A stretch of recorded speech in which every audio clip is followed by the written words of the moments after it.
اس پر شاعر نے کیا خوب کہا ہے، دشت تو دشت ہے دریا بھی نہ چھوڑے ہم نے، بحر ظلمات میں دوڑا دیے گھوڑے ہم نے۔ دشمنوں نے جب دیکھا مجاہدین اسلام دریائے دجلہ کو پار کرنے میں کامیاب ہو رہے ہیں اور پانی کا سینہ چیرتے ہوئے مردانہ وار بڑھتے چلے آ رہے ہیں تو ان کے ہوش اڑ گئے، یہ کہتے ہوئے سر پر پاؤں رکھ کر بھاگنے لگے۔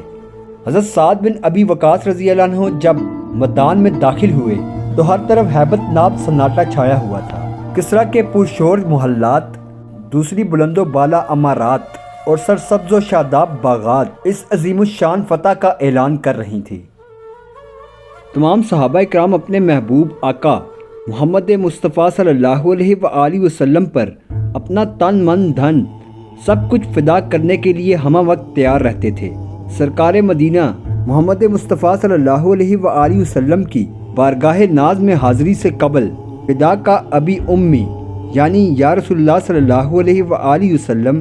میرے ماں باپ آپ پر قربان ہوں جیسے اولہانہ جذبات سے ان کی زبان پر ہر وقت تر ہی رہتی تھی، لیکن قربان جائیں حضرت سعد بن ابی وقاص رضی اللہ عنہ کی قسمت پر۔ آپ رضی اللہ عنہ وہ صحابی ہیں جنہیں خود